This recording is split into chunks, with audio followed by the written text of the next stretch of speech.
So let's continue the video. So in testes there is so many compartment which we called as testicular lobules, and each testicular lobules contain 1 or 3 seminiferous tubule.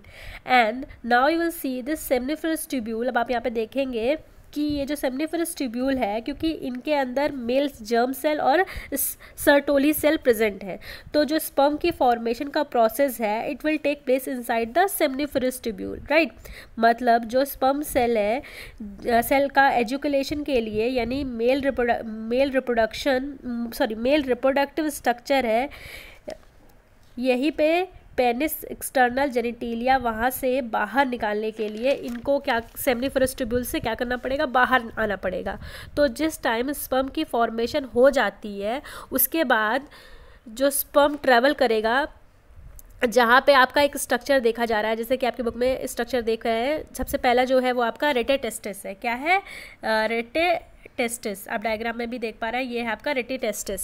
Okay, तो ये जो structure है आपको दिख रहा है, this rete testis, जैसे ही सेमनिफरस ट्यूब्यूल में स्पर्म की फॉर्मेशन हो जाती है, these sperms are transported toward the tubular structure that is rete testis. कहाँ पे ट्रांसफर हो जाएगा? रेटे टेस्टिस में। फिर क्या होगा, ये एलोंगेटेड ट्यूब लाइक स्ट्रक्चर, मतलब ये जो आपका एलोंगेटेड ट्यूब लाइक स्ट्रक्चर है जिसको हम क्या कह रहे हैं, जिसको हम कह रहे हैं वसा एफरेंशिया, ठीक है।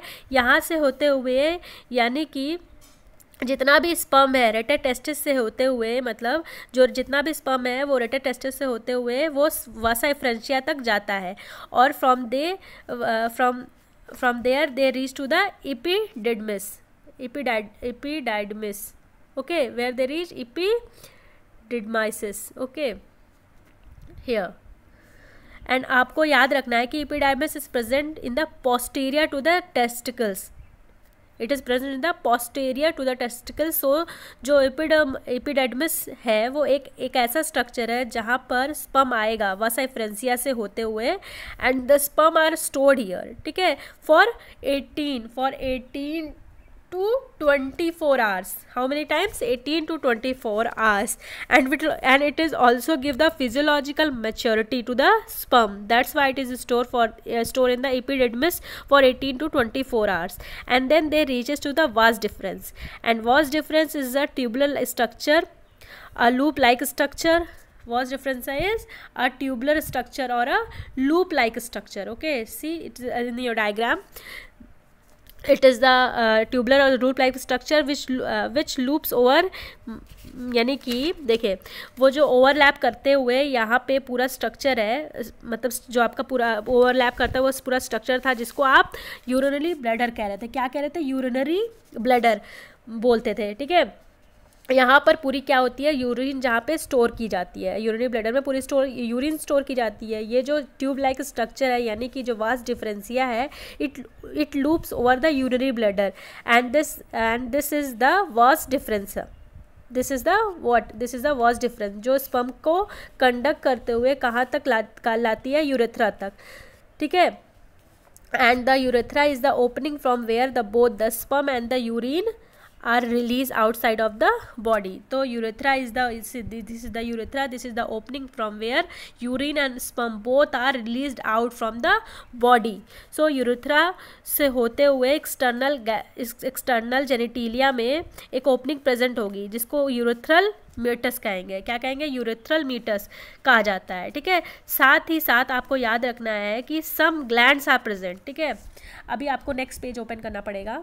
हाँ, तो यहाँ पे आपको देखना है कि साथ ही साथ क्या है, याद रखना है कि यहाँ पे बहुत सारी ग्लैंड्स प्रेजेंट होती हैं, जैसे कि यहाँ पे देखा, देखिए सेमिनल जिसके बारे में हमने आगे भी पढ़ा है। 1 सेकेंड, हाँ ये देखिए सेमिनल वेसाइकिल, ठीक है, सेमिनल वेसाइकिल, दिस वन पोस्ट्रेट एंड बोलोब्यूथ्रल ग्लैंड। हमने नेक्स्ट जो लास्ट इसके पहले का जो वीडियो था उसमें हमने ये तीनों ग्लैंड्स के बारे में पढ़ा था, एक छोटा सा इंट्रो। तो ये जो तीनों ग्लैंड है उनका क्या फंक्शन है हम देखेंगे। तो सेमिनल वेस्क्यूल और पोस्ट्रेट ग्लैंड ये दोनों अपनी सिक्रेशन प्रोवाइड करेंगी जी, इनकी सिक्रेशन क्यों है?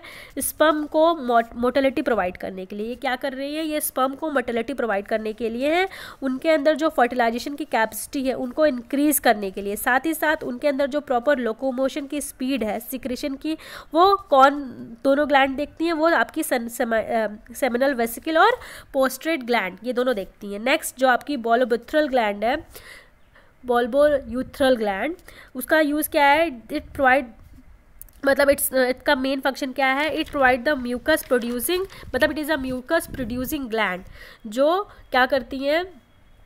तो ये क्या, इसका मेन क्या काम होता है? इसका मेन काम होता है लुब्रिकेशन का, lubrication of the penis. Okay, and यहाँ पे एक और चीज़ बताई गई है कि there is a there is a loose skin or tissue at the tip of the male external genitalia or the penis present, which is called as foreskin. Okay, so here we have completed the male reproductive system. So next in next video we are going to study the female reproductive system.